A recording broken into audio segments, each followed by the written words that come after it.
Mm-hmm. Alla noin. Yeah. Kannat Mm-hmm. Nakka Well, I'll just start out when I was born and where I was raised and what I've done there. Lived with my grandfather and grandmother and my mother and father. Your father's name and so forth. Your mother's still alive. I know. Mm-hmm. Your aunt's still alive. You know what? Well, my name is Roger Jim Sr. My Indian name is Tayat, and was born 1931, January 9th, here in the valley. I've lived in the reservation practically all my life, although living off reservation in the Slala area for, during the fishing season. And my father was Richard Jim, and my mother's name is Nancy Jim. She's from the Columbia River Band from Spin, Wayum. My aunt, still living, Lucy Jim, and the name is Pasalipam. She's still living today. My father and my grandfather are both deceased. We used to live in an area called Quaiquailam. It's up there near Spring Hill on the headwaters of the Cushai Canyon. And my grandfather was a farmer. He used to farm land from the time that he was tillable in the spring until late fall, putting in his hay crop and taking care of his stock that way. And he has an allotment there, and my father and my aunt, all my people originate from there. And my other grandfather, Skumsky, Francis Jim, he had an allotment in Chadich where we presently live, on his allotment. And that his family more or less put allotments in the valley in that area, in the Chadich area. I went to school in Granger High School, graduated in 1951. I spent some years in small Indian school from third grade until the 9th grade, and then I moved to Granger. But those days in boarding school were quite an experience to me. It more or less prepared me for the time I got out of high school and was drafted into the Army.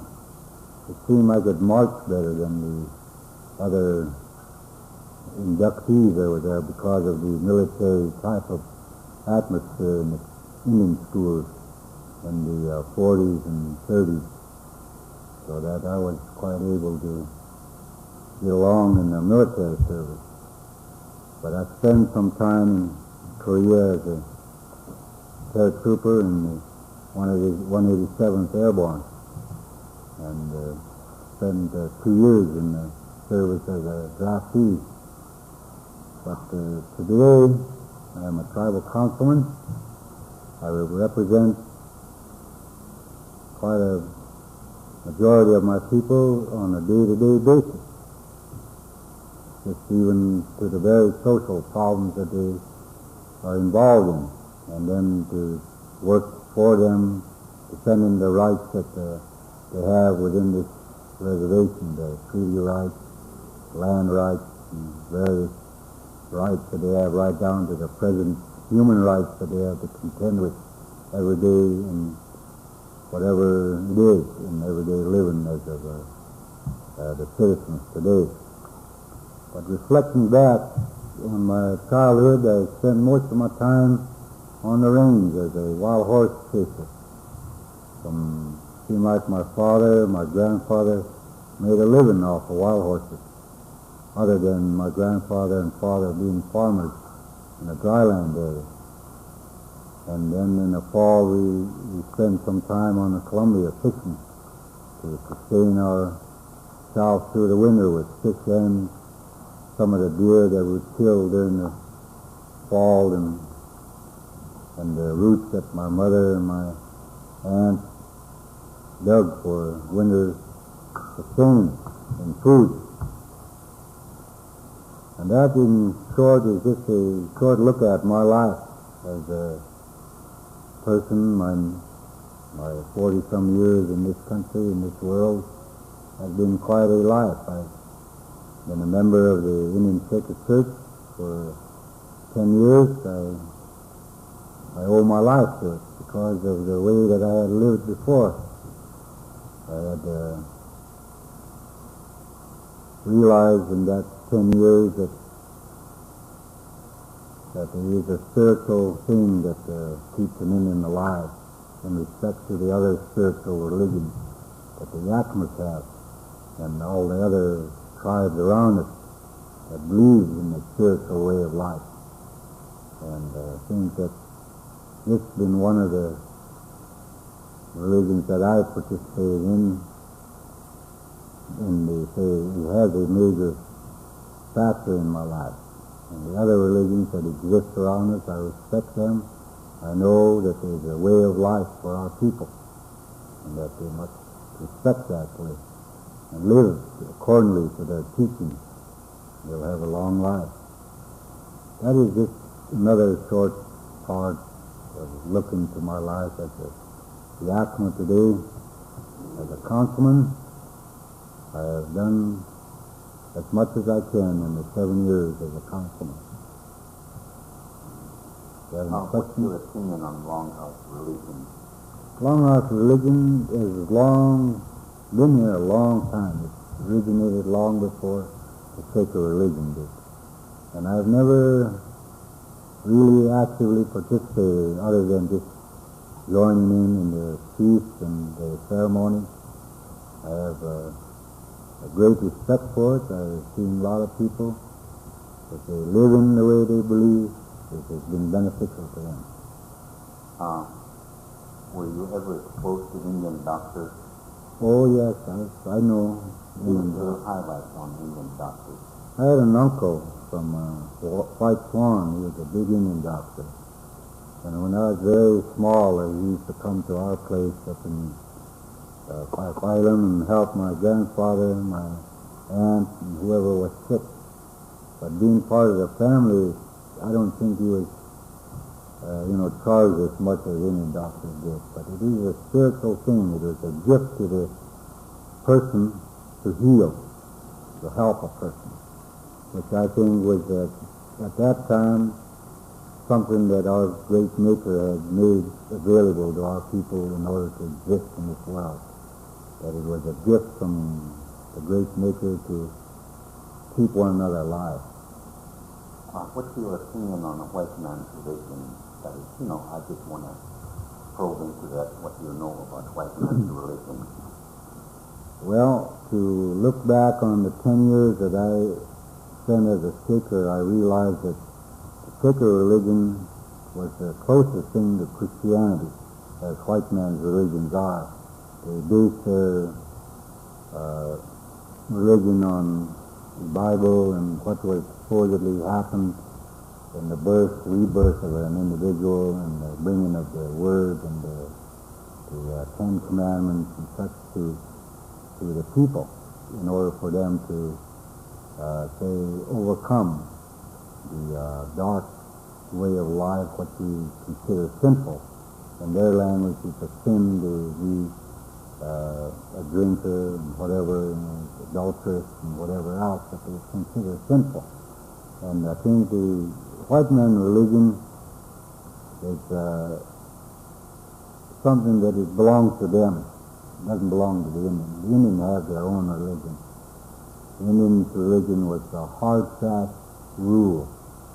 There was no give or take in the Indian religion. It seems that the white man religion is very lenient. That's why you have so many of them.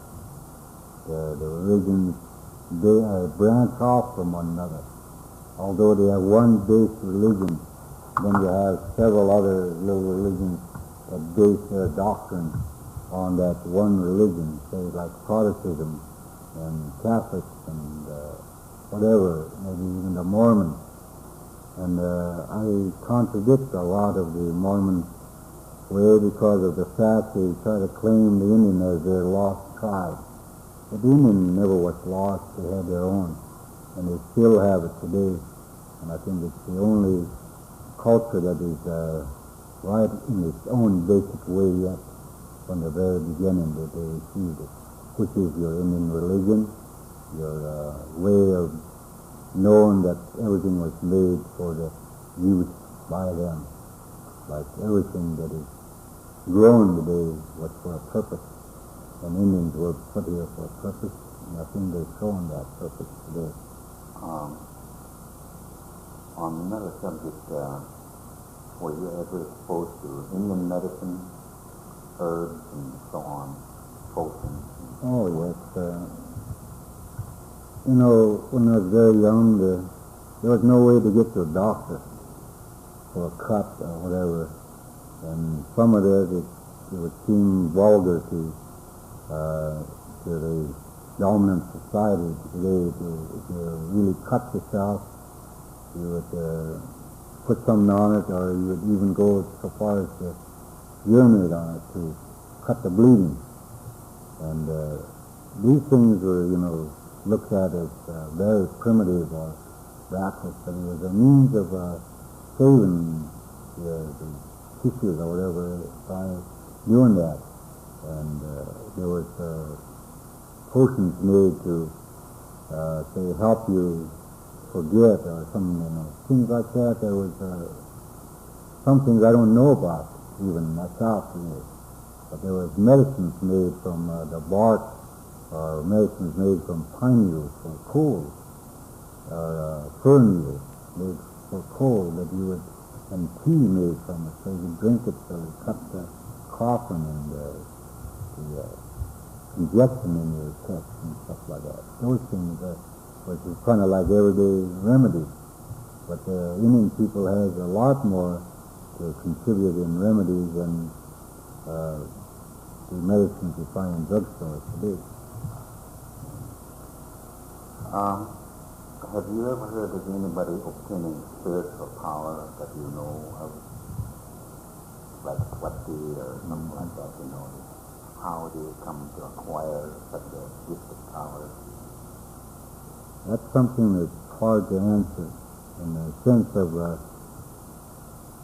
not being exposed to, you know, I say to have the old Indian tradition of fasting and making the individual try to acquire that, or even an individual saying, I'm going to go to the mountains and acquire a spirit of some sort.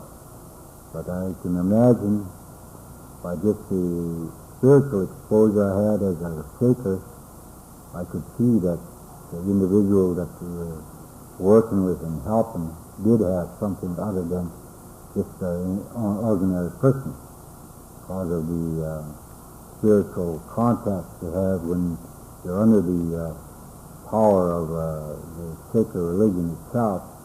You are, say, like on an even plane with a person that has acquired an Indian spirit, or what you call a medicine. But I've never really had the exposure to that to say that I know that it's where it is.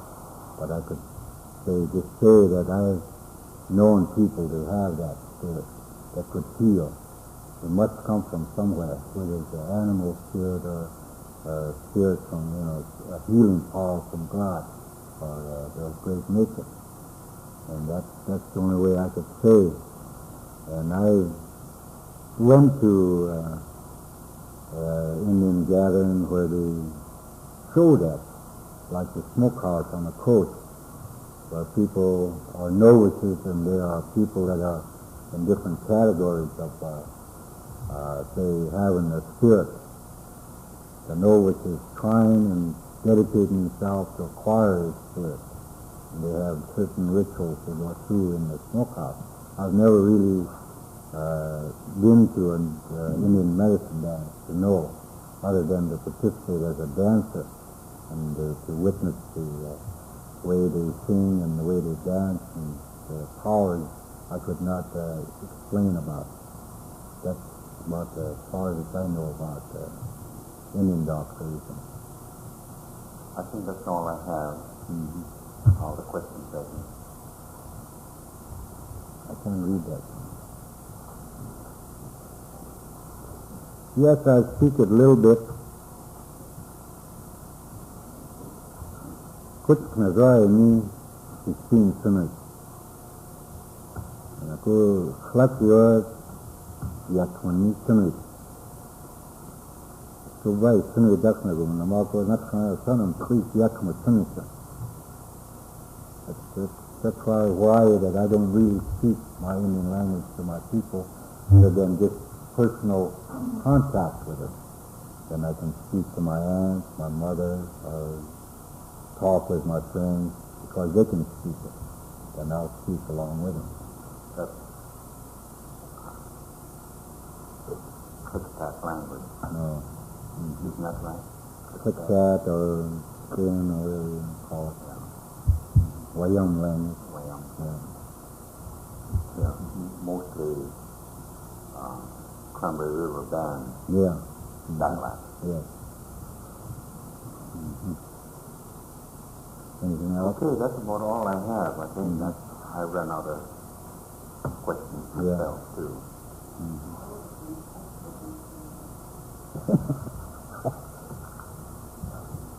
Well, that was all right. I mean, it makes me reflect back. Just how am I, you know? What do I go through, you know?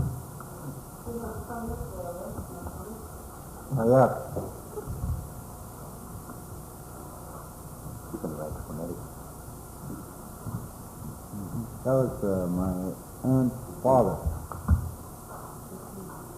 My aunt died quite a while ago. I don't remember her English name. She was Kelly Hunter's wife. Lived in Katy. She was all crippled up, you know. Oh, you got a pencil. You can read it over and then you can press it. This is the white man's rule that we have to follow by.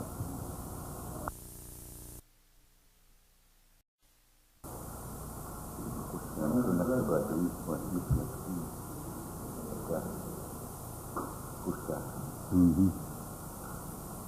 Allah. Yeah. Well, I'll just start out when I was born and where I was raised and what I've done there. Lived with my grandfather and grandmother and my mother and father. Your father's name and your mother's name. Quite It's up there near Spring Hill on the headwaters of the Kuchiai Canyon. And my grandfather was a farmer.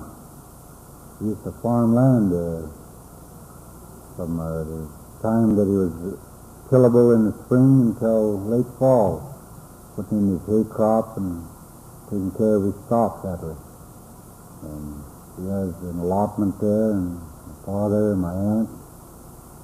My father was Richard Jim, and my mother's name is Nancy Jim. She's from the Columbia River Band from Spin, Wayam. My aunt, still living, Lucy Jim, and the name is Salipam. She's still living today. My father and my grandfather are both deceased. We used to live in an area called all my people originate from there. And my other grandfather, Stumpy, Francis Jim, he had an allotment in Chobits where we presently live, on his allotment. And, yes, his family more or less put allotments in the valley in that area, in the Chobits area. I went to school in Granger High School, finished, graduated in 1951.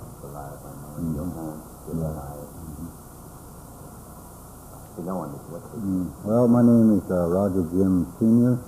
My Indian name is Tayat, and I was born 1931, January 9th, here in the valley. I've lived on the reservation practically all my life, although living off reservation in the Slala area for, during the fishing season. And